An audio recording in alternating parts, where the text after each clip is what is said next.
Bitch by Jason Bradford. Chapter 3. Puppy Love. Jack's home was a large 2-story colonial-style house. It was white-sided with black shutters and a large front porch with an overhang. Jack preferred to sit on his porch on hot or rainy days and sip lemonade or iced tea. He even referred to the style porch as a lemonade porch. The back of the house had a simple 2-paned glass sliding door for entry. Jack slid his back door open. The house was pitch dark. He entered his house and the werewolf followed behind him. Jack closed the door promptly and ran to the front of the house, to his living room. He pulled the curtains aside to gaze outside. The night was still early, but the neighborhood, luckily, was quiet. He was certain no one had seen him and the werewolf enter the house. He was unsure of how the neighbors would react to the fact that there was a werewolf in town. Panic? A circus? Their werewolf had followed him into the living room. She was no longer limping or favoring her wounded foot. It had almost completely healed already.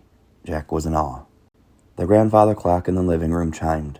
It was 9:45 p.m. The 3/4 melody played as Jack and the werewolf stood and just stared at each other.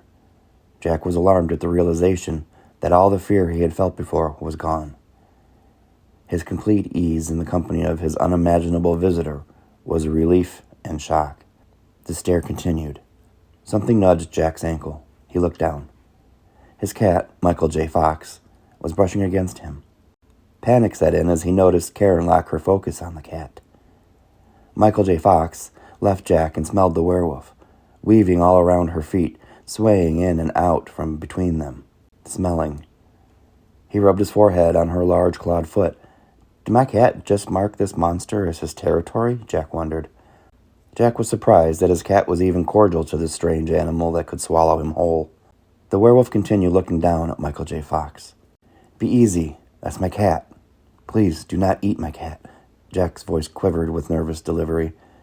He thinks you belong to him. He marked you as his territory. A sound as if someone were pouring a glass of water caught Jack's attention. He broke eye contact with the werewolf and looked down to where the source of the sound came from. The werewolf was peeing on Michael J. Fox. I see, Jack said. Now you're the alpha. Michael J. Fox bolted out of the room and across the dining room and disappeared from sight, leaving little cat prints of werewolf urine across the house. Jack knew the cat would be found pouting in the basement and bathing a very unpleasant bath. Bath. You need a bath. You have... Jack gulped. Tyler on you. Jack knew nothing would ever be boring or mundane again. The werewolf protested slightly, but eventually stood still as Jack sprayed her down with a hose in the backyard and scrubbed her with a deck scrub brush and Dawn dish soap. His house sat back further than those on either side of his house, which made his yard private. I need to give you a name. Monster, beast, werewolf, they don't sound appropriate. Jack paused. Does Karen sound okay? Jack wrapped a wool blanket around her to dry off.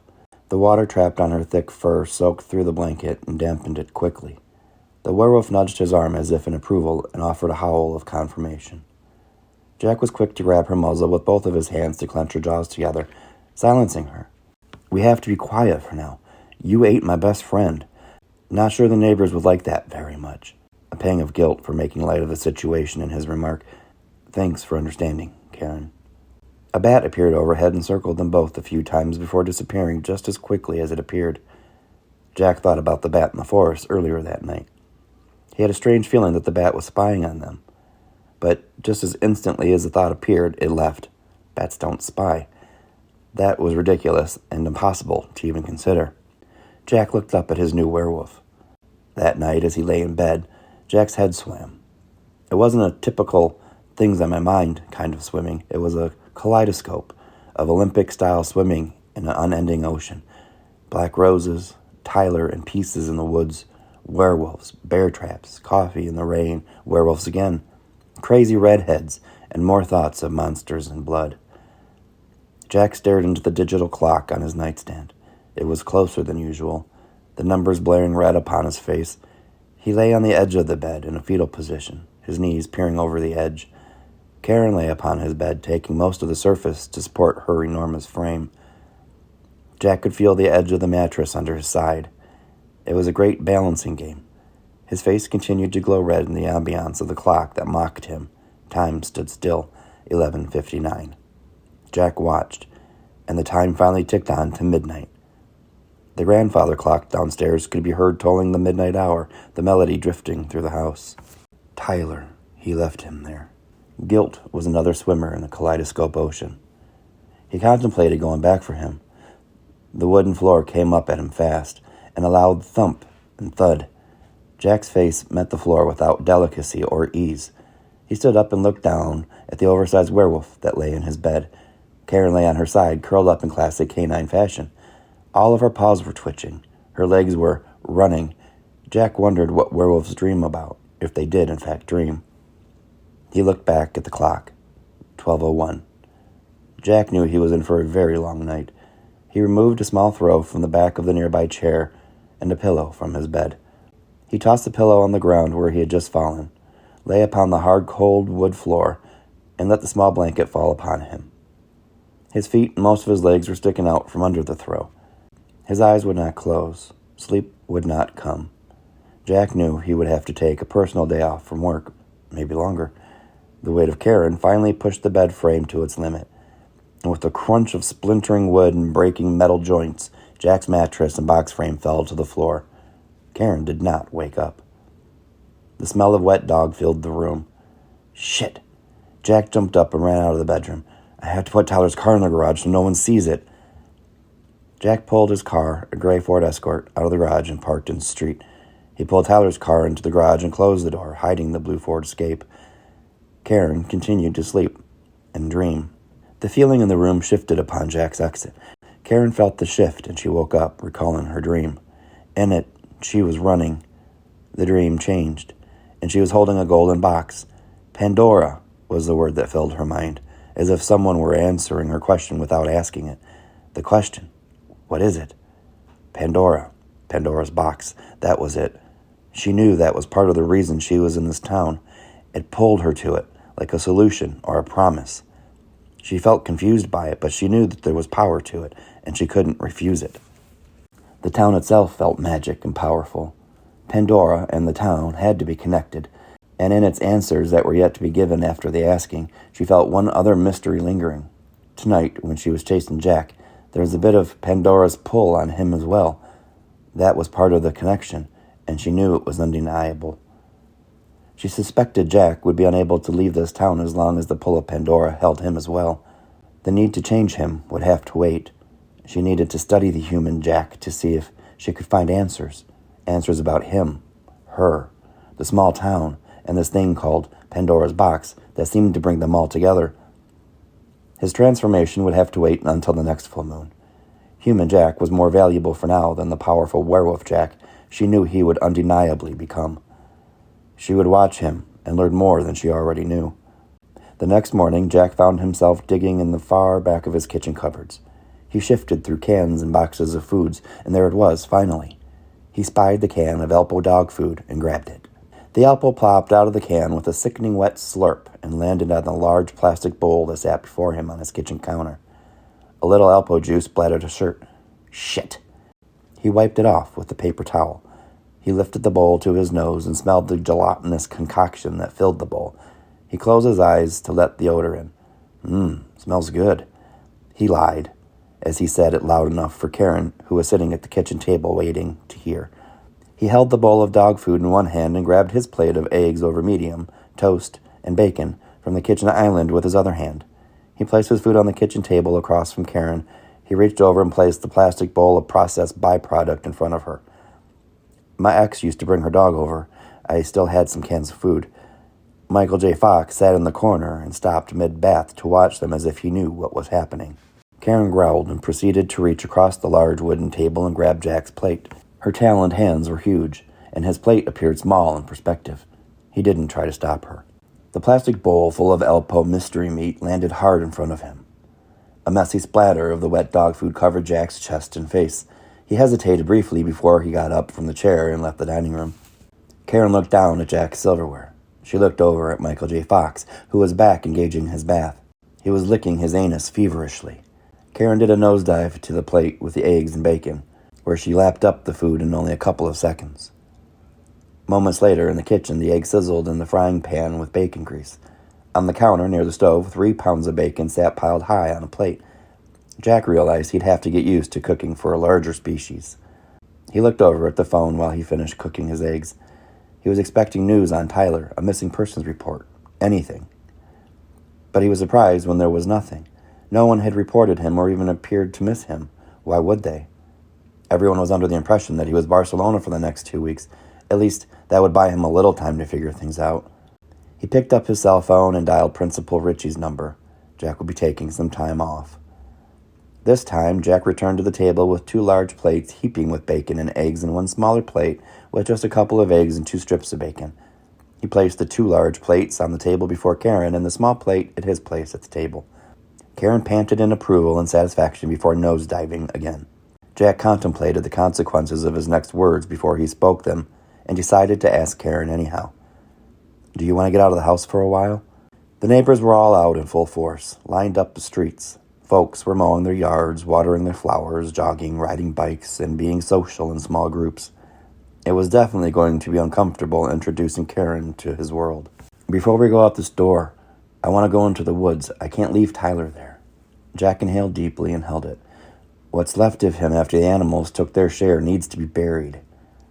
I know I can't report him for your safety, but I can't leave him."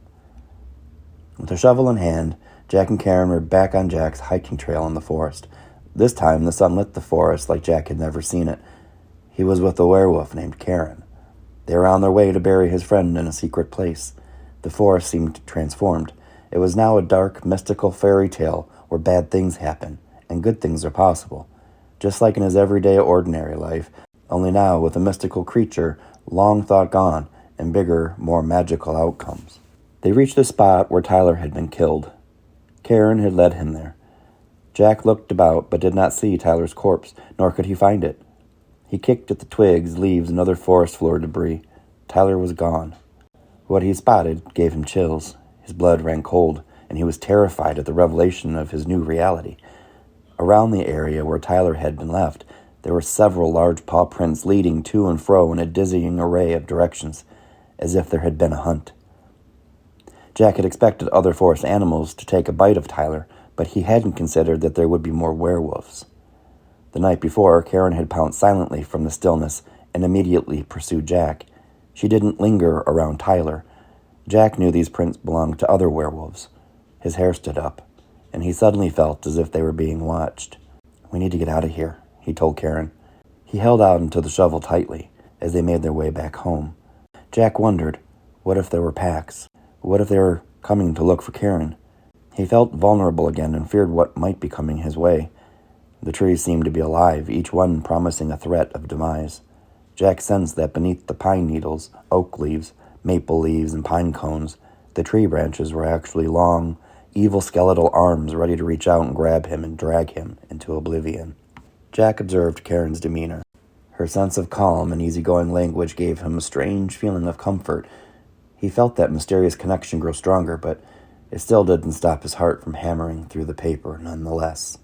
From deep within the forest, it watched the human and the werewolf follow the trail. The human carried a shovel and gave a feeling of fear. It remained still and did not waver in its acute observation.